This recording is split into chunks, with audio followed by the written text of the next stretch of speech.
ស្ថានីយ៍អគ្គិសនីបូមទឹកស្តុកទុកដំបូងគេនៅអាស៊ីនឹងដំណើរការសាងសង់នៅកម្ពុជាក្នុងខែនេះបើមិនមានអ្វីប្រែប្រួលនោះទេកម្ពុជានឹងបើកការដ្ឋានសាងសង់វារីអគ្គិសនីបូមទឹកស្តុកទុងឬក៏ Pump Storage ដំបូងគេនៅអាស៊ីនាថ្ងៃទី10ខែមេសាឆ្នាំ2026ខាងមុខបន្ទាប់ពីចំណាយពេល1ឆ្នាំសិក្សាលើគម្រោងនេះនៅក្នុងខេត្តកោះកុងនិងដោយគ្រោងចំណាយទុនវិនិយោគប្រមាណ$1000 លានគម្រោងនេះសាងសង់ដោយក្រុមហ៊ុន Cambodian Tatai Hydro Power Limited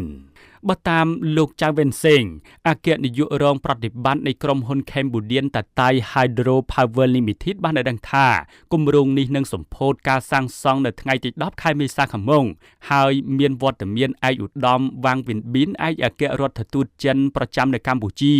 និងឯកឧត្តមកែវរតនៈរដ្ឋមន្ត្រីក្រសួងរាយនឹងធម្មពលជាគណៈអធិបតី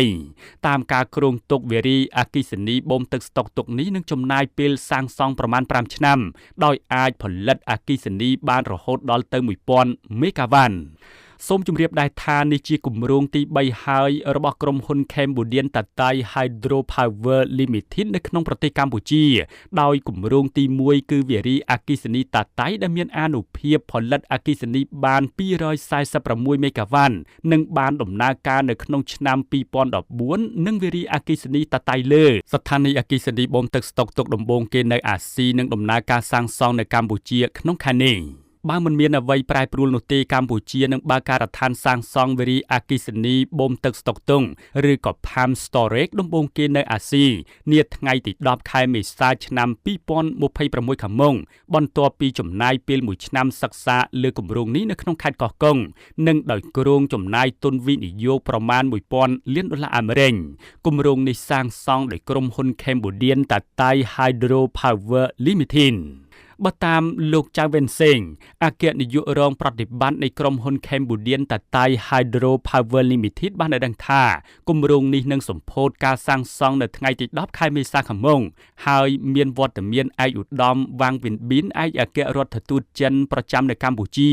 និងឯកឧត្តមកែវរតនៈរដ្ឋមន្ត្រីក្រសួងរាយនឹងធម្មពលជាគណៈអធិបតី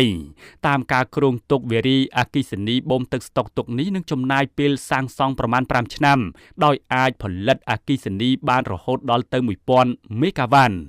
សូមជម្រាបដែរថានេះជាគម្រោងទី3ហើយរបស់ក្រុមហ៊ុន Cambodian Tatai Hydro Power Limited នៅក្នុងប្រទេសកម្ពុជាដោយគម្រោងទី1គឺវារីអគ្គិសនីតាតៃដែលមានអានុភាពផលិតអគ្គិសនីបាន246 មេហ្គាវ៉ាត់និងបានដំណើរការនៅក្នុងឆ្នាំ2014និងវារីអគ្គិសនីតាតៃលើ